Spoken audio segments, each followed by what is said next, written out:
Salut à tous, ici Greg du blog papadivorcé.com. Je suis très heureux de vous accueillir dans cette nouvelle vidéo où je vais vous dévoiler une méthode de calcul pour faire une estimation de ce que vous allez devoir payer en matière d'indemnité compensatoire.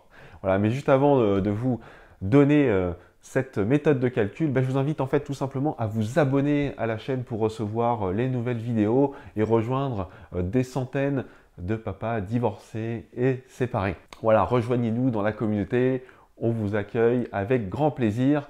Donc maintenant, quel est ce calcul pour vous permettre d'avoir une estimation de ce que vous allez payer en termes d'indemnité compensatoire?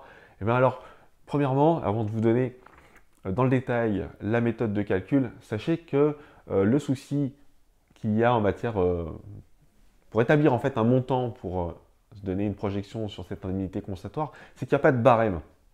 L'indemnité compensatoire, elle est tout simplement fixée de manière arbitraire par le juge.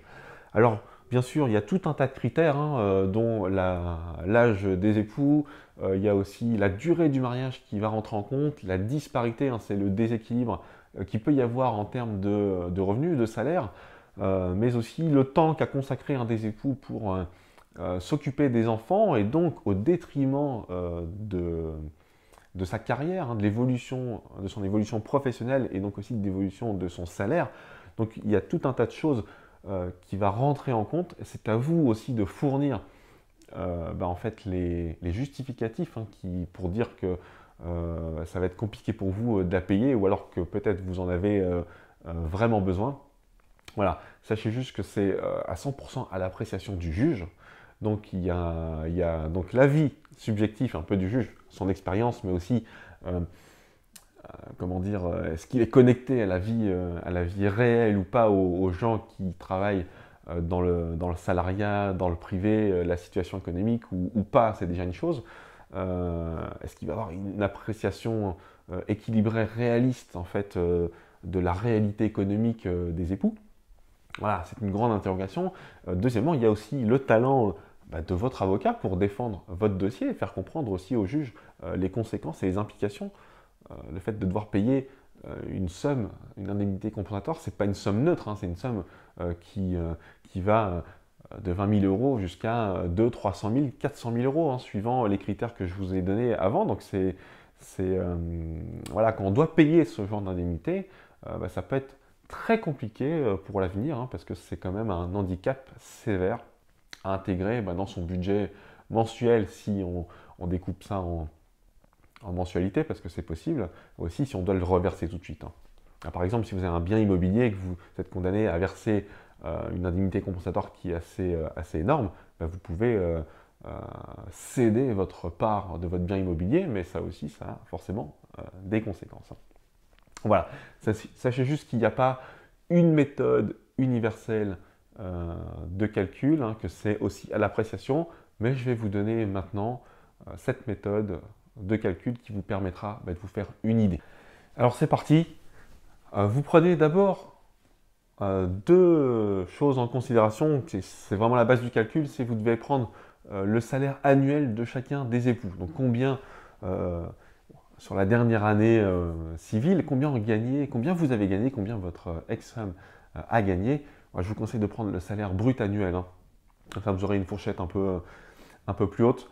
Voilà, donc vous devez en fait faire la différence entre vos salaires, tout simplement, et diviser cette somme par 3. Donc vous prenez le tiers de la différence entre vos salaires annuels.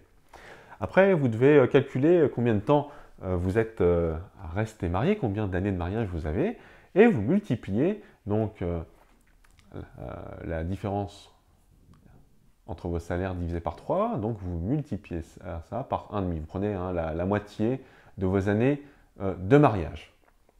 Voilà, en tout cas, si ce n'est pas clair, normalement la formule doit apparaître quelque part ici sur le côté, donc n'hésitez pas à faire une pause pour la recopier. Je vous mettrai aussi en descriptif de cette vidéo un lien vers une page qui vous permettra de calculer simplement cette estimation. N'oubliez pas que c'est une estimation, il ne faut pas prendre pour argent comptant. Derrière, je vous rappelle qu'il y a l'appréciation du juge, et puis tous les critères que je vous ai rappelé en début de la vidéo. En tout cas, pour vous donner une idée, maintenant je vais faire deux projections. Je vais prendre deux hypothèses, peut-être qu'elles vont correspondre à votre situation, et comme ça vous aidera à vous faire une meilleure idée de ce que vous pouvez éventuellement devoir payer.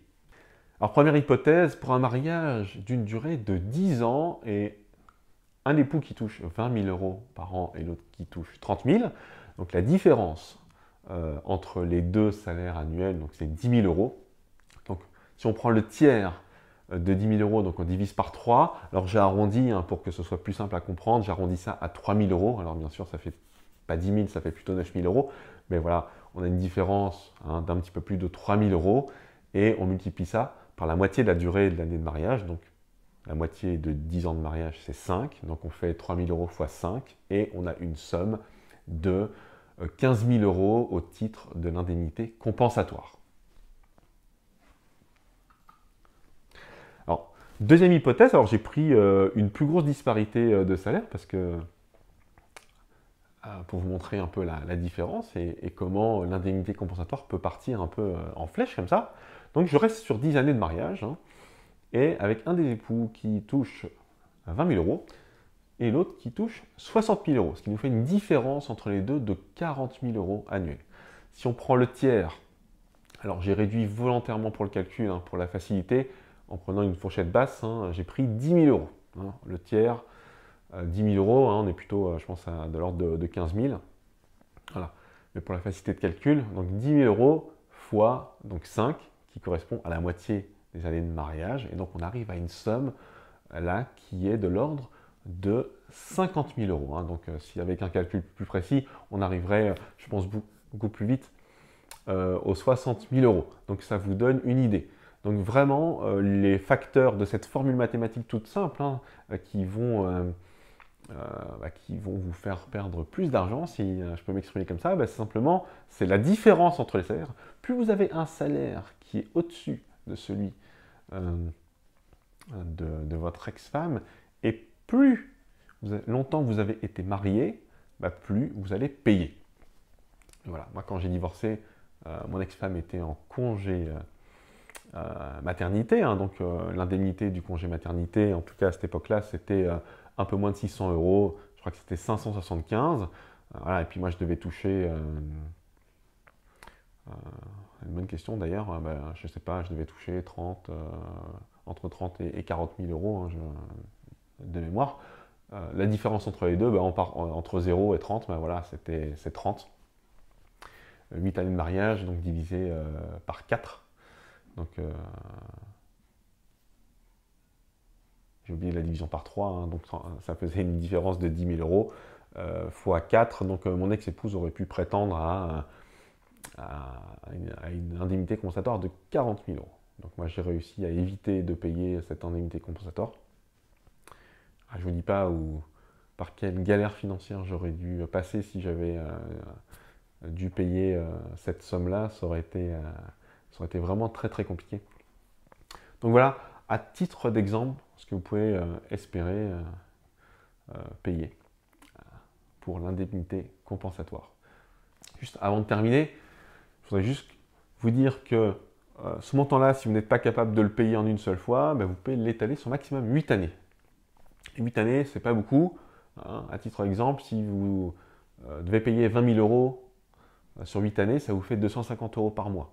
60 000 euros, ça vous fait 600 euros par mois. Et 120 000 euros sur 8 années, ça vous fait 1 250 euros par mois. Donc voilà.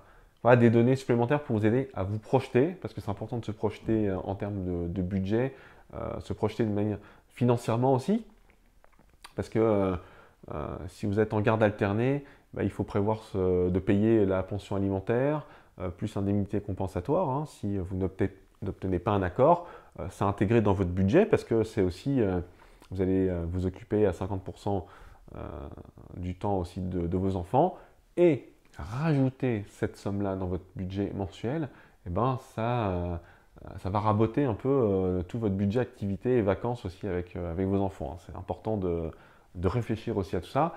Si jamais vous avez la malchance de ne voir que vos enfants 2 week-ends par mois et la moitié des vacances scolaires, c'est-à-dire que votre pension alimentaire va être encore plus élevée. Si vous avez une indemnité compensatoire à intégrer, je ne sais pas, à 300, 400, 500, 600 euros supplémentaires dans votre budget mensuel, eh ben, pour mettre de l'argent de côté, pour accueillir de manière décente vos enfants chez vous quand ils viennent, pour les emmener en vacances, faire des activités avec eux, ben, c'est aussi assez compliqué. Donc voilà pour cette vidéo, j'espère que vous l'avez appréciée. Je vous invite à cliquer sur le pouce, hein. J'ai essayé de faire le plus simple possible parce que évidemment sur internet on voit beaucoup de vidéos d'avocats et ils ont leur jargon qui est si particulier et qu'on a souvent du mal à comprendre. J'espère en tout cas que j'aurai été clair et que ça vous aidera à clarifier votre situation ou votre avenir proche et peut-être aussi à moyen terme. Voilà. Si jamais vous étiez dans cette situation, vous entamez une procédure de divorce, sachez que je mets à votre disposition une formation gratuite de 15 vidéos où je vous donne tous mes conseils, toutes mes astuces et tout ce qu'il y a à savoir sur les conséquences donc, de la séparation, tous les astuces et tous les conseils sur la procédure de divorce. Je vous donne le lien en dessous dans la description, mais aussi sur la page, l'écran de fin de cette vidéo. N'hésitez pas, profitez de ces bons conseils, profitez-en pour ne pas rater votre procédure, votre démarrage. C'est très important parce que tout ce qui va se définir à ce moment-là va avoir des conséquences sur les 10, 15, peut-être 20 prochaines années de votre vie. C'est important de ne pas se planter, de ne pas se louper dès le départ. Voilà.